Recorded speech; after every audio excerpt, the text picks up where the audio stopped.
بسم اللہ الرحمن الرحیم۔ السلام علیکم، میں سمیع ابراہیم اور آپ دیکھ رہے ہیں ہمارا سوشل میڈیا سمیع ابراہیم آفیشیل۔ دو باتیں ہیں، ایک تو جو آج سپریم کورٹ آف پاکستان کے آئینی بینچ نے ایک فیصلہ کیا فوجی عدالتوں میں سیولین کیسز کے حوالے سے، وہ بہت اہم ہے، اس پہ بات کروں گا۔ دوسرا، پی ٹی آئی نے ایک ڈسٹرکٹ کورٹس میں ایک درخواست دائر کی ہے جس میں انہوں نے کہا ہے، بتایا ہے کہ کتنے لوگ ان کے مسنگ ہیں۔ تقریباً 139 لوگ جو مسنگ ہیں، جن کے بارے میں خدشہ ہے کہ دے آر پرزیومڈ ڈیڈ، کہ وہ جو اسلام آباد میں ہلاکتیں ہوئیں، جو گولیاں سیدھی ماری گئیں رپورٹڈلی، کہ وہ لوگ اس میں مارے گئے اور اب وہ گھروں کو واپس نہیں پہنچے، تو ان کو مسنگ، ان کے نام پورے آئے ہیں، ان کے لواحقین گواہیاں دینے کے لیے تیار ہیں۔ اس کے علاوہ جو اس درخواست میں جو بتایا گیا ہے کہ 30 زخمی ایسے ہیں جن کو گن وونڈز لگے ہیں، تو جو حکومت یہ کہہ رہی ہے کہ گولی نہیں چلائی گئی، کسی کے پاس گولی نہیں تھی، اس کا بھی یہ جھوٹ بے نقاب یہ کرے گی درخواست، کیونکہ 30 ایسے پی ٹی آئی کے لوگ ہیں جن پر گولیوں کے نشان ہیں، گولیوں کے زخم ہیں، اور 139 لوگ وہ ہیں جو اپنے گھروں کو واپس نہیں گئے اور ان کا کچھ اتا پتہ نہیں ہے، یا تو اگر وہ گرفتار ہیں تو حکومت ان کا بتائے، لیکن پی ٹی آئی یہ سمجھتی ہے کہ وہ لوگ یہاں پر مارے گئے، ان کو مارا گیا، جو سٹریٹ سیدھی فائرنگ ہوئی تھی، تو پھر ان کی لاشوں کو ٹھکانے لگا دیا گیا۔ میں آپ کو پہلے بھی بتا چکا ہوں کہ لاشیں بہت سارے طریقوں سے ٹھکانے لگائی گئی ہیں۔ ایک جو اس میں طریقہ بتایا گیا ہے رپورٹڈلی، میرے پاس کوئی ایویڈنس نہیں ہے، کہ لوگوں کی جو میتیں ہیں وہ کنٹینرز میں ڈالی گئی ہیں۔ سوشل میڈیا پر بھی یہ چیزیں چل رہی ہیں، کنٹینرز میں ڈال کر ان کو وہاں سے بھیجا گیا ہے۔ کیا یہ سچ ہے، کیا جھوٹ ہے، اس کا فیصلہ تو کوئی عدالتی کمیشن ہی کر سکتا ہے، کوئی انڈیپینڈنٹ انویسٹیگیشن ہی کر سکتی ہے، لیکن جب آپ اس طریقے سے انویسٹیگیشن نہ کروائیں تو پھر یہ اسپیکولیشن آتی ہے، اور اسپیکولیشن کی بڑی وجہ انفارمیشن کا نہ ہونا ہوتا ہے۔ تو اگر ان تمام چیزوں کا حکومت احاطہ کرنا چاہتی ہے، ان کو اس حوالے سے غلط فہمیوں کو دور کرنا چاہتی ہے، تو پھر کمیشن بنانا پڑے گا۔ اور تیسری جو بڑی امپورٹنٹ بات ہے، جس دن یہ واقعہ ہوا 26 نومبر کا، اس رات کو کنٹروورسی اس حوالے سے بہت چلی کہ بیرسٹر گوہر کی ملاقات ہوئی عمران خان صاحب سے، انہوں نے کہا کہ سنجانی میں بیٹھ جائیں، اور لیکن بشریٰ بی بی صاحبہ نہیں مانی، تو یہ اگر سنجانی میں بیٹھ جاتے تو یہ ہلاکتیں نہ ہوتی۔ میں آج آپ کو اس کی بھی تفصیل بتاؤں گا۔ میرے پاس کچھ فیکٹس آئے ہیں فرام ہارسز ماؤتھ کہ اس رات عمران خان کی کس سے بات ہوئی تھی، کس طریقے سے بات ہوئی تھی، کیا بات ہوئی تھی۔ میں وہ ساری تفصیلات آج میں آپ کے سامنے رکھتا ہوں اس ویلاگ میں، اور سب سے پہلے میں اسی سے آغاز کرتا ہوں۔ خان صاحب نے، یہ میں فرام ہارسز ماؤتھ بتا رہا ہوں، اور میں نے اس کی تصدیق کی ہے انتہائی کریڈیبل ذرائع سے، کہ جو لوگ عمران خان صاحب سے ملے ہیں انہوں نے عمران خان صاحب نے جو ان سے بات بتائی ہے، وہ انہوں نے یہ کہا ہے کہ 26 کی رات جو تھی، میری اس رات ٹیلی فون پر کے پی کے وزیر اعلیٰ علی امین گنڈا پور سے ملاقات کروائی گئی، ٹیلی فون پر بات کرائی گئی، جس پر علی امین گنڈا پور نے کہا کہ ہم سنجانی میں اگر بیٹھ جائیں احتجاج کے لیے تو یہ بہت بہتر ہوگا۔ عمران خان صاحب نے رپورٹڈلی ان سے یہ کہا کہ میری بیوی سے بات کرائیں، بشریٰ بیوی سے۔ علی امین گنڈا پور نے رپورٹڈلی یہ کہا کہ وہ دوسری گاڑی میں ہیں، وہ گاڑی آگے ہے، میں کچھ تھکا ہوا تھا، میں پچھلی گاڑی میں ہوں، ان سے بات نہیں ہو پا رہی، لیکن عمران خان صاحب نے انسسٹ کیا کہ میری آپ ان سے بات کروائیں۔ علی امین نے بشریٰ بی بی صاحبہ سے بات کروانے سے معذوری کا اظہار کیا، کیونکہ انہوں نے کہا کہ بظاہر وہ شاید دوسری گاڑی میں ہیں، وہ گاڑی آگے ہے، میں ان کے ساتھ نہیں ہوں، میں پیچھے ریسٹ کرنے کے لیے آیا ہوا ہوں۔ وہ بات نہیں ہوئی۔ اب وہ جو ٹیلی فون تھا وہ ایک سرکاری ٹیلی فون تھا، اور ایک بڑے اہم ادارے کا فون تھا، اور غالباً وہ سیٹلائٹ فون تھا۔ عمران خان صاحب نے یہ بات شیئر کی کہ مجھے تو یہ سمجھ میں آئی بات کہ میں یہاں پر ہوں اڈیالہ جیل میں، اور اس کا جو کنٹرول ہے وہ بھی مختلف اداروں کے پاس ہے، تو یہ ایک ادارے کا فون ہے جس کے ذریعے میں نے بات کی ہے، لیکن وہ جو احتجاجی کنٹینر ہے جہاں پر لوگ آ رہے ہیں اور اس میں پی ٹی آئی کی لیڈرشپ ہے، اس ادارے کا فون کیا اس ٹرک پر بھی ہے؟ یہ وہ بات تھی جس نے عمران خان صاحب کے ذہن کو بہت شٹر کیا، اور بقول عمران خان صاحب کے وہ یہ بات سوچتے رہے کہ یہ جو فون ہے یہ تو مخصوص لوگوں کا فون ہے، تو یہ مخصوص لوگوں کا فون وہاں ٹرک پر بھی ہے جس سے میری علی امین گنڈا پور سے بات کروائی گئی۔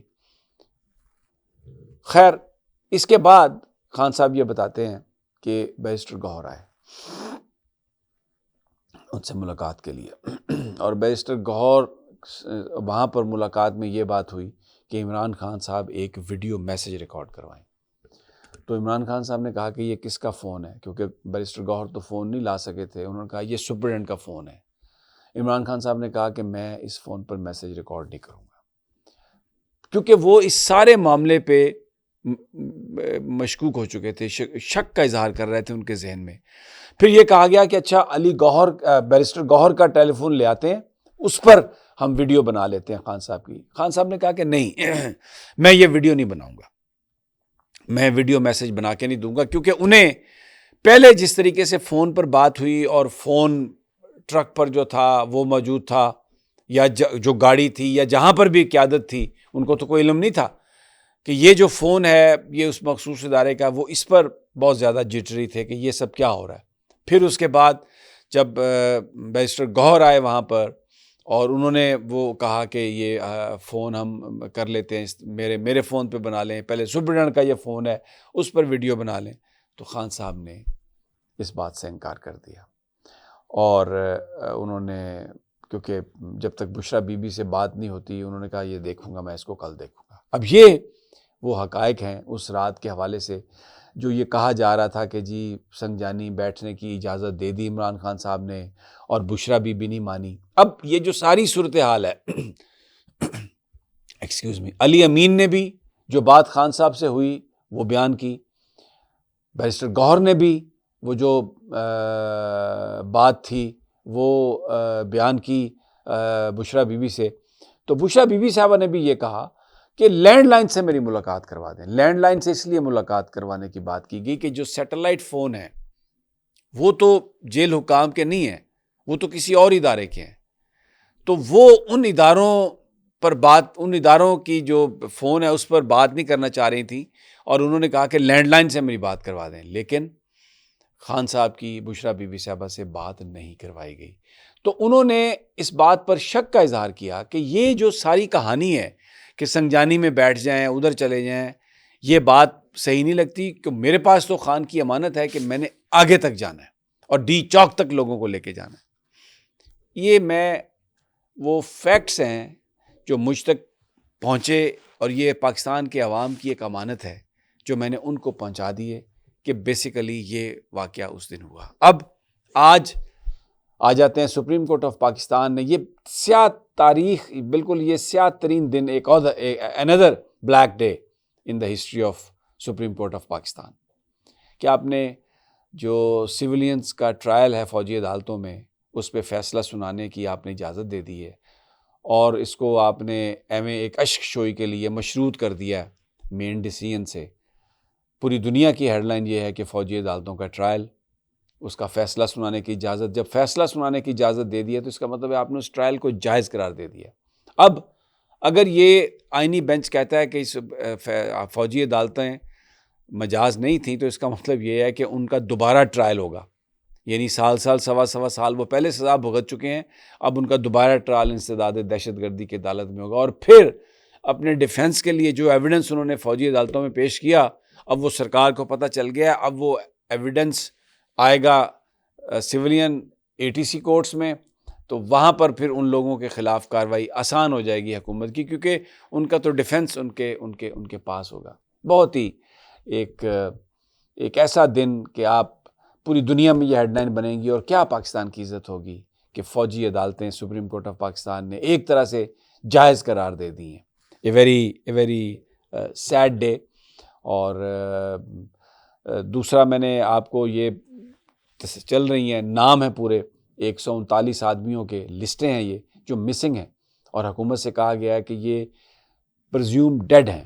کیونکہ یہ ان کا کسی تھانے میں ریکارڈ نہیں ہے، کہیں پر یہ گرفتار نہیں ہے،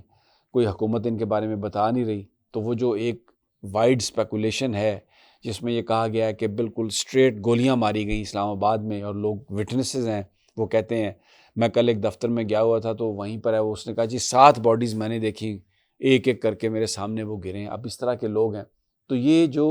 کیا سرائیاں ہیں، اس سے بچنے کا ایک ہی طریقہ ہے کہ کمیشن بن جائے اور وہ ایویڈنس لے، اور یہ جو 139 لوگ ہیں ان کے ویئر اباؤٹس کا پتہ چلے، اور اگر یہ گرفتار ہیں تو حکومت اس کی گرفتاری دے، شو کرے، اگر نہیں اور یہ مسنگ ہیں تو پھر اس بات کو تقویت ملتی ہے کہ اسٹریٹ فائر میں بہت سارے لوگوں کی جانیں گئیں۔ تو پھر ایک سوال اٹھتا ہے کہ گولی کس نے چلائی، گولی کیوں چلائی گئی، کس کے حکم پر چلائی گئی، اور پھر لاشوں کو کیوں ٹھکانے اس طریقے سے لگایا گیا؟ کیونکہ سوشل میڈیا پر یہ بات چل رہی ہے کہ کنٹینرز پر لاشیں ڈالی گئیں اور پھر وہ کنٹینرز اٹھا دیے گئے اور کسی نے ان کنٹینرز پر نظر نہیں ڈالی، کسی کو پتہ ہی نہیں تھا کہ ان میں باڈیز جا رہی ہیں، تو اس طریقے سے میتوں کو ٹھکانے لگایا گیا۔ یہ سوشل میڈیا پر اسپیکولیشن ہو رہی ہے۔ تو مجھے اجازت دیجیے، اگلی ویڈیو تک انشاءاللہ جلد ملاقات ہوگی۔ اللہ نے